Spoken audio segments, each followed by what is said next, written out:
Welcome back to Squawk. A Royal Caribbean cruise ship departing from Miami on a test cruise yesterday. Hundreds of passengers, including Royal Caribbean employees, are participating in the simulated voyage that's being done to test health and safety protocols. Now, last week, a federal judge sided with the state of Florida in its lawsuit challenging the CDC order that shut down the cruise industry during the pandemic. The judge's decision makes the CDC's rules on Florida-based ships merely guidelines, folks. So I think we're going to be seeing a lot more cruises set sail very, very soon, and vaccine or not.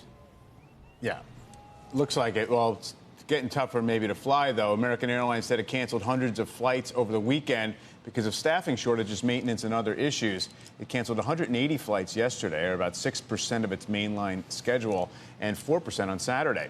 A company list viewed by CNBC showed about half of yesterday's cancellations were due to unavailable flight crews. I mean, that's crazy. Yeah. That's not something when you talk about shortages, you're talking about worker shortages everywhere. But when it's actually shutting down some of these flights, meaning that they can't travel, I don't know how the Fed works that into their thinking with these things. Well, interestingly, I think some people commenting on the Fed said the labor market is behaving tighter than you would think at this point. Yeah. And that, in theory, could kind of make them more confident of their growth goals, but also maybe the inflation side is more relevant than wages. And Becky, Becky has one other point, because this goes to what Doug Parker was arguing during the pandemic, by the way, against me on the other side of this debate about the government, the U.S. government, therefore, supporting the airlines. And one of the things that the airlines and Sarah Nelson, who represents the flight attendants, would say is we need to keep not only do we need to keep the planes in the sky, we needed to keep all the employees on board so that the second the economy and the health restrictions were open, people could actually fly, that we could actually get everybody in the sky, that if we furlough people, if we don't have all the people on board, they won't be ready to go. And I think you actually are seeing some of that. I'm not willing to eat crow just yet on some of my views about the bailouts, but that was the issue, and to some degree you're seeing some of it come true. Yeah.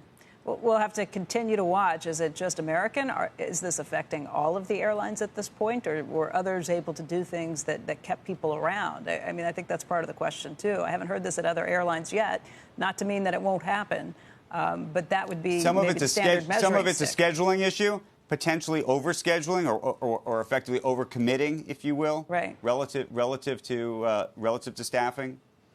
That seems to be part of it as well. That could be part of the question. Meantime, if you're looking over in the UK, the government there is signaling that it's going to keep restrictions on overseas travel in place amid that surge in COVID infections there. Speaking yesterday, the country's justice minister said that normal holidays probably would not be the case this year amid that uptick in concerns over a third wave of the virus. Conservative lawmakers had been pushing for the government to loosen restrictions.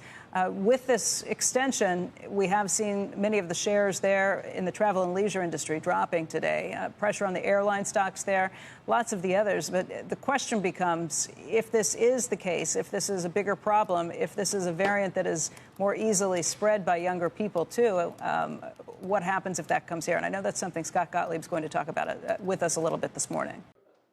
Shepard Smith here. Thanks for watching CNBC on YouTube.